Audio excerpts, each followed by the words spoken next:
తిరుమల లడ్డు పవిత్రతపై దురుద్దేశపూరితంగా చంద్రబాబు ఆరోపణలు చేయడం సరికాదని వైఎస్ఆర్సీపీ జిల్లా అధ్యక్షుడు విజయానందరెడ్డి అన్నారు. శనివారం వైసీపీ పార్టీ అధినేత జగన్మోహన్ రెడ్డి పిలుపు మేరకు కట్టమంచిలోని శ్రీ వరదరాజుల స్వామి ఆలయంలో ప్రత్యేక పూజలు నిర్వహించారు. ఈ సందర్భంగా ఆయన మీడియాకు వెల్లడిస్తూ గత కొన్ని రోజులుగా తిరుమల లడ్డు పవిత్రత కోల్పోయిందని, నాణ్యత లేదని ల్యాబ్లో టెస్టుల మీద టెస్టులు చేస్తూ చంద్రబాబు హిందూ మనోభావాలను దెబ్బతీసే విధంగా వ్యవహరిస్తున్నారని అన్నారు. దీనిపై జగన్మోహన్ రెడ్డి తిరుమల పర్యటన చేయాలని సంకల్పిస్తే డిక్లరేషన్ ఇవ్వాలని అడ్డుపుల్ల వేస్తూ 4 జిల్లాలలోని వైఎస్ఆర్సీపీ నాయకులకు నోటీసులు జారీ చేయడం దుర్మార్గమని అన్నారు. దీన్ని తీవ్రంగా ఖండిస్తున్నామని, తిరుమల లడ్డు విషయంలో నిందితులను భగవంతుడు కఠినంగా శిక్షించాలని కోరుకుంటున్నామని అన్నారు. కార్యక్రమంలో మాజీ Chuda chairman Purushottam Reddy, deputy mayor Chandrasekhar, corporator Harini Reddy, YCP నాయకులు, కార్యకర్తలు తదితరులు పాల్గొన్నారు. జగన్మోహన్ రెడ్డి గారి ఆదేశాల మేరకు చిత్తూరులో విజయానంద రెడ్డి గారి ఆధ్వర్యంలో ఇక్కడ ప్రతి ఒక్క వైఎస్ఆర్ పార్టీ నాయకుడు, కార్యకర్త వచ్చి కట్టమంచి యందు ఉండే పురాతన ఆలయం వెంకటేశ్వర స్వామి ఆలయంలో వచ్చి భగవంతుడికి పూజలు చేసి, దేవుడిని కూడా మేము కోరుకునేది ఒకటే, దేవుడానికి ఎవరైతే ఈ లడ్డు ప్రసాదంలో మోసించే పార్టీలకు అతీతంగా ఎవరైనా కావచ్చు, అటువంటి వాళ్ళకి మీరే శిక్షించాలా అని దేవుని ప్రార్థిస్తూ బయటకు వచ్చి ఇవాళ టెంకాయలు కొట్టడం కూడా జరుగుతూ ఉంది. ఎందుకంటే అంటే ఎవరైనా కానీ భగవంతుడి విషయంలో ఇలాంటి తప్పులు చేస్తే ఎవరిని కూడా క్షమించరాదు. కాబట్టి మీడియా సోదరుడికి నేను చెప్పడం ఏమంటే, ఈ యొక్క అనవసరమైన రాద్ధాంతం లేకుండా ఎవరు దీనిపైన ఎంక్వైరీ పెట్టాలా.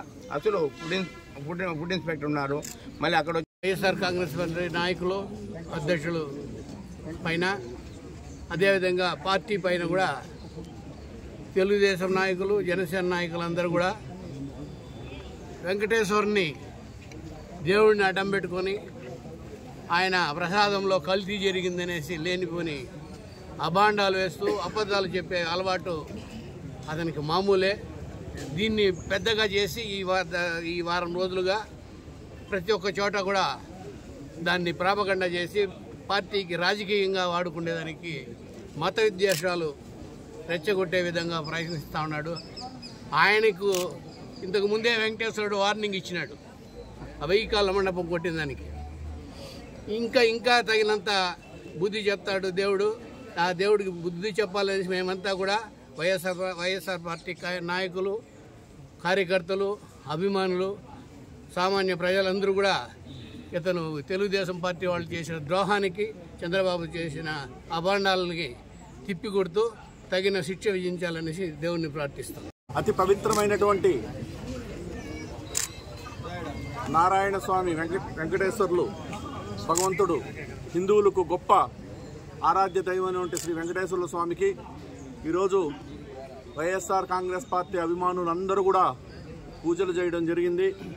ఎందుకంటే గత కొద్ది రోజులుగా హిందూ మనోభావాలు దెబ్బతినే విధంగా తిరుమల లడ్డు అపవిత్రమైందని, నాణ్యత కోల్పోయిందని, అనిమల్ ఫ్యాట్ కలిసిన నెయ్యిని వాడారని ఒక దురుద్దేశంతో అబద్ధాలు చెప్పినటువంటి చంద్రబాబు నాయుడు గారు హిందువుల మనోభావాలు, గౌరవాలు దెబ్బతిన్నాయి.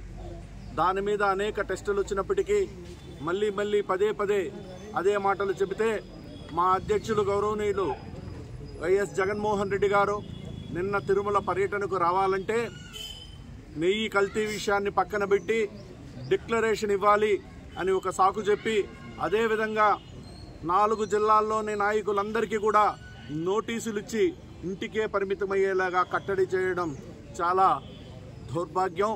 కాబట్టి ఈరోజు మేమందరం కూడా ఈ కల్తీ నెయ్యి వ్యవహారంలో ఎవరైతే తప్పు చేశారో వాళ్లకు సుప్రీంకోర్టు జడ్జి దగ్గర కానీ, సిబిఐ ద్వారా కానీ ఎంక్వైరీ వేసి వాళ్ళ పాపాలు బట్టబయలు చేసి వాళ్లకు కఠిన శిక్ష భగవంతుడు కూడా విధించాలని మేమందరూ కూడా ఈరోజు పూజలు చేయడం జరిగింది.